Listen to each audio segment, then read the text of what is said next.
bahwa pada hari ini sebagaimana yang dijanjikan oleh Bapak Jokowi, beliau akan menunjukkan ketika ada undangan pengadilan dan pengadilan sudah mengundang untuk hadir.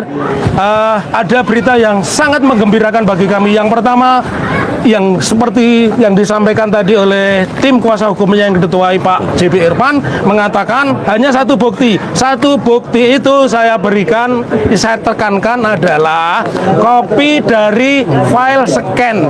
Jadi bukan kopi dari kopi, tapi kopi dari file scan laporan polisi kepada 9 terlapor ya. Nah, itu yang pertama.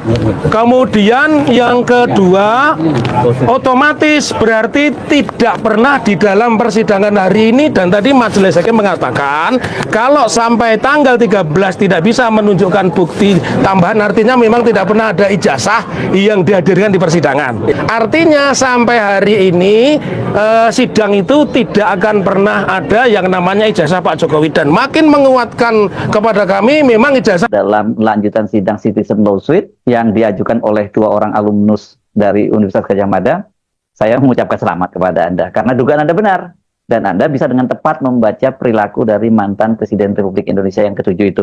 Tapi kalau Anda termasuk yang masih berharap ya, Jokowi siapa tahu hari ini benar-benar menunjukkan ijazahnya di depan majelis hakim dalam sebuah persidangan, Anda juga tidak terlalu salah-salah amat. Sebab Jokowi sendiri sudah menyampaikan janjinya secara terbuka, diliput oleh media, katanya akan menunjukkan ijazahnya bila diperintahkan oleh majelis hakim. Jokowi bahkan berjanji tidak hanya membawa ijazah dari Fakultas Kehutanan, ijazah insinyurnya dari Fakultas Kehutanan, tapi juga membawa semua ijazah yang dimiliki sejak SD, SMP, hingga SMA. Tapi ternyata hari ini boro-boro ijazah SD, SMP, SMA-nya, termasuk juga ijazah yang dimilikinya pun ijazah UGM yang paling banyak ditunggu-tunggu itu juga tidak ada di persidangan, tidak dihadirkan di persidangan. Jokowinya sendiri juga tidak hadir. Bahkan pengacaranya yang hadir mewakili Jokowi pun juga tidak membawanya. Supaya Anda nggak terlalu merasa bersalah dan kecewa, coba yuk kita simak lagi apa yang disampaikan Jokowi pada tanggal 23 Desember lalu.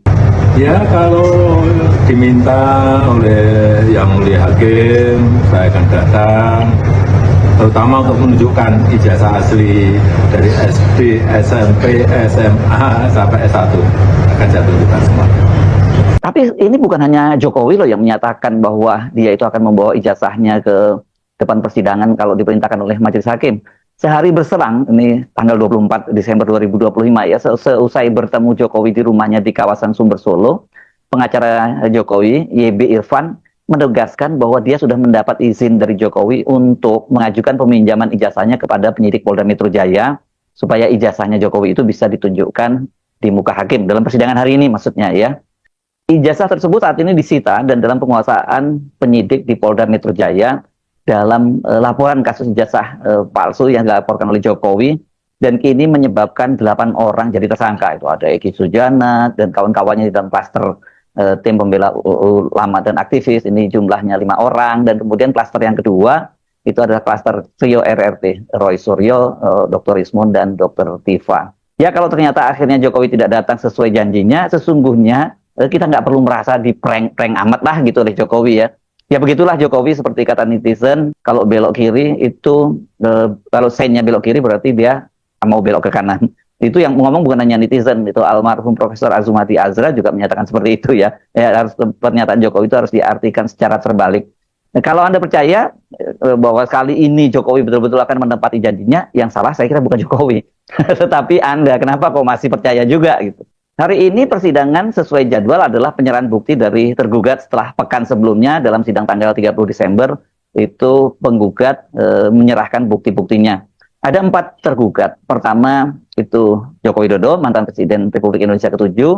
Tergugat kedua itu Rektor UGM Profesor Ova Emilia. Tergugat ketiga Wakil Rektor UGM Profesor Wening Udasmoro. Dan tergugat keempat itu polisi. Dalam hal ini adalah Polda Metro Jaya yang sekarang menguasai ijazahnya Jokowi, ijazah yang disebut milik Jokowi. Namun ternyata keempat tergugat tidak satu pun yang mengajukan bukti ijazah Jokowi, atau setidaknya fotokopinya lah ya yang harusnya diajukan. Nah, soal ini dijelaskan oleh Muhammad Taufik setelah persidangan. bahwa pada hari ini sebagaimana yang dijanjikan oleh Bapak Jokowi, beliau akan menunjukkan ketika ada undangan pengadilan dan pengadilan sudah mengundang untuk hadir. Ada berita yang sangat menggembirakan bagi kami. Yang pertama, yang seperti yang disampaikan tadi oleh tim kuasa hukumnya yang diketuai Pak JB Irfan, mengatakan hanya satu bukti. Satu bukti itu saya berikan, saya tekankan adalah kopi dari file scan. Jadi bukan kopi dari kopi, tapi kopi dari file scan laporan polisi kepada 9 terlapor ya. Nah, itu yang pertama.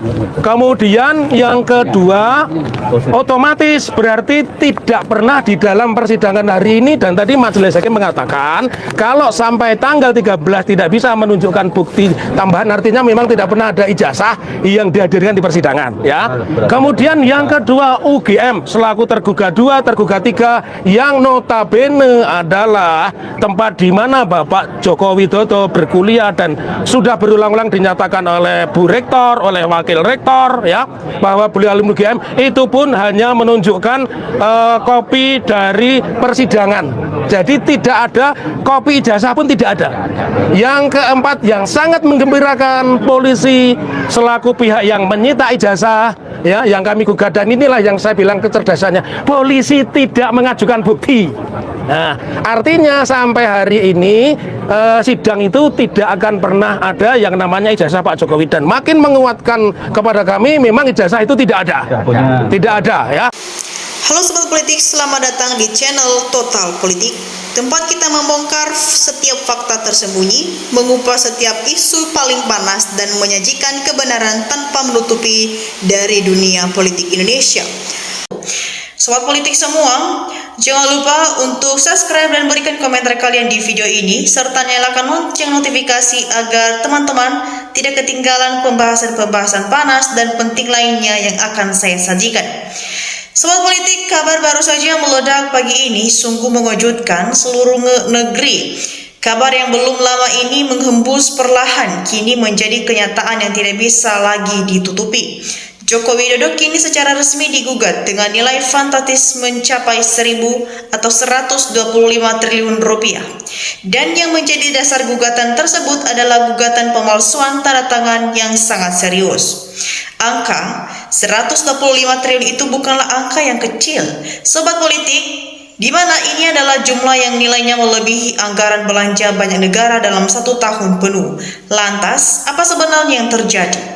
Mengapa gugatan ini diajukan, dan bukti-bukti apa yang sudah dikumpulkan oleh pihak penggugat sehingga berani menuntut dengan nilai yang tak masuk akal seperti itu? Seperti yang sering kita bahas di sini, isu mengenai keaslian dokumen dan tanda tangan ini sebenarnya sudah lama menjadi perbincangan terselubung. Mari kita melihat bagaimana mulai dari polemik ijazah hingga dokumen-dokumen penting lainnya yang berkaitan dengan perjalanan karir beliau. Namun kali ini isu ini tidak lagi sekedar wacana atau perdebatan di media sosial, melainkan sudah masuk ke ranah hukum yang resmi dengan gugatan bernilai sangat besar, di mana pihak penggugat juga menyatakan bahwa tanda tangan yang digunakan dalam dokumen-dokumen krusial tersebut terbukti tidak asli, dan hal ini telah menimbulkan kerugian yang sangat besar bagi negara maupun masyarakat luas. Kerugian tersebut dihitung secara rinci dan jumlahkan hingga mencapai angka yang kita sebutkan tadi, 125 triliun rupiah. Tentu saja hal ini langsung memancing berbagai tanggapan. Ada yang mengatakan bahwa ini adalah awal dari terungkapnya semua keganjalan yang selama ini disembunyikan. Namun ada yang berpendapat juga bahwa ini hanyalah taktik politik untuk menjatuhkan nama baik seseorang di masa-masa pasca kekuasaan. Sobat Politik, kita harus melihat ya ini dengan kepala dingin namun tetap kritis. Kita memang benar adanya pemalsuan, maka siapapun melakukan harus bertanggung jawab sesuai hukum yang berlaku. Tidak peduli beberapa tinggi jabatan yang pernah diembannya, namun jika sebaliknya ini adalah fitnah, maka pihak menuduh pun harus bertanggung jawab. atas tuduhannya tersebut di hadapan hukum.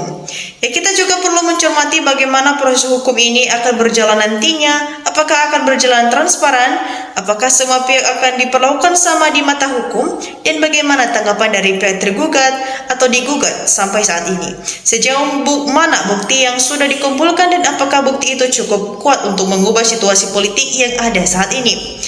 Ya, perlu kita ketahui bersama, sobat politik semua, isu ini sangat berkaitan erat dengan kepercayaan publik terhadap sistem pemerintahan dan penegak hukum di negara kita.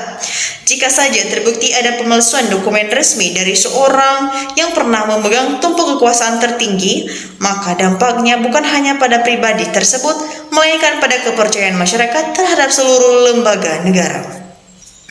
Ya, sobat politik semua, pernyataan ini tentu akan menjawab seiring berjalannya proses persidangan nanti. Namun satu hal yang pasti, isu 125 triliun dan dugaan pemalsuan tanda tangan ini akan menjadi salah satu peristiwa politik yang paling besar dan paling panas yang akan kita saksikan dalam waktu dekat ini. Seluruh mata rakyat Indonesia kini tertuju pada bagaimana hukum bekerja. Adakah keadilan yang benar-benar dirahasiakan oleh semua orang tanpa pandang bulu? Ya, sobat politik semua, inilah gambaran besar dari kabar mengejutkan yang baru saja terjadi pagi ini. Mari, masih banyak sisi lain yang perlu kita pantau dan kita bedah bersama seiring berjalannya waktu. Dan bagaimana menurut kalian, apakah gugatan senilai 125 triliun ini akan membawa perubahan besar bagi dunia politik kita? Atau justru akan berhenti di tengah jalan seperti banyak kasus besar lainnya? Silakan tulis pendapat, pandangan, dan pernyataan kalian di kolom komentar di bawah dengan bahasan yang santun dan tetap tegas. Kita melihat juga di channel ini ada banyak tanggapan dari netizen atau cuplikan video yang sudah kita saksikan. Mari kita saksikan bersama bagaimana tanggapan dari masyarakat luas. Di sini, simak saja berkomentar, kebohongan terstruktur dan terencana untuk pegang kekuasaan harus dihukum berat.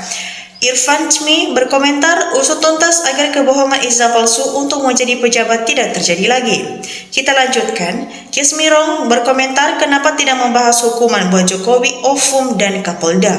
Kita lanjutkan. Joko Purwanto berkomentar, harus diadili. Orang tidak punya malu dan pengkhianat mengkhianati 270 juta orang se-Indonesia. Kita lanjutkan. Teman kita Umar Muraya berkomentar, dosa apa negara Indonesia ini kok punya pemimpin pembohong seperti itu. Kita lanjutkan. Samsuri Sam berkomentar, dia lahir di bumi, memang diciptakan untuk berbohong dan membohongi manusia. Kita lanjutkan. Suharti berkomentar, para termul, para pengagum pemuja Jokowi ikut tanggung jawab dunia akhirat. Di sini juga Aktil Mulyati berkomentar, hakim dan jaksa ikut membela kesalahan Jokowi, juga ikut nggak punya malu, semua memalukan dan menjijikan. Kita lanjutkan. Suningkrang berkomentar, kasus Jokowi biar cepat selesai, rakyat saja yang mengadili, langsung seret saja. Kita lanjutkan. Fonolobulo mari berikan tanggapan, pengadilan mana berani memaksa Jokowi datang ke pengadilan, tumpul.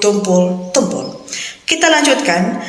Rini Mayangsari berkomentar, adili penjarakan Jokowi, semua yang terlibat 10 tahun penipu 280 juta rakyat Indonesia, suruh Jokowi bayar hutang negara, karena memang dia yang bikin utang tersebut. Kita lanjutkan. Bagus Tris Suharto memberikan komentar, mantan presiden ke-7 yang tidak punya tanggung jawab ternyata benar-benar pembohong. Kita lanjutkan. Disampaikan oleh Ismen Med berkomentar, bukti ijazah aslinya nggak pernah ada, tapi RRT sudah jadi tersangka, hebat banget Jokowi. Wow, apa kabar? Kau bisa begini hukum tapi hanya kau diamkan. Kita lanjutkan. Oppo berkomentar, sejak ini terungkap, Jokowi Mulyono jangan lagi senandungkan lagu hidup ini adalah kesempatan. Kita lanjutkan. YP Bahayu berkomentar, kalau orang lain pasti sudah dipenjara. Orang satu ini merusak integritas pendidikan di Indonesia ke bala hukum. Nah, teman-teman semua, bagaimana pandangan kalian mengenai isu polemik dan tanggapan dari netizen yang sudah kita saksikan? Jangan lupa berikan analisis kalian di kolom komentar di bawah. Dan saya pamit undur diri. Salam demokrasi.